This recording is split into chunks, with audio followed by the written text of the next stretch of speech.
Настава и реконструкција се одвиваат истовремено во училиштето Гоце Делчев во Виничкото село Јакимово. Таму активни се 5 паралелки, но и повеќе мина мајстори кои реконструираат кровната конструкција. Градежите активности се одвиваат за време на наставата и на училишните одмори. Бучавата веќе 1 месец не дозволува нормална настава. Се жалат родители.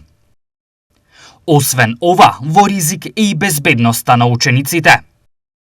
Времето на одмор учениците го користат надвор, а ризикот од активностите е присутен во секој момент.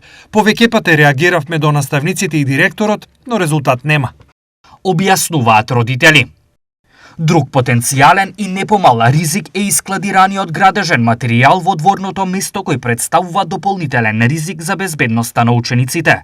Стари греди и даски со шајки има на сите страни и вистинско чудо е што досега повредени нема. За овој проблем директорката на училиштето изјави: Градежите активности се итно потребни на кровната конструкција и тие мора да се изведат во овој период. Ја разбираме загриженоста на родителите, но правиме се за наставата да биде редовна, да нема губење на наставни денови и часови, а учениците да бидат безбедни. По овие реакции, дворот дополнително ќе биде обезбеден. Изјави директорката Горица Спасова.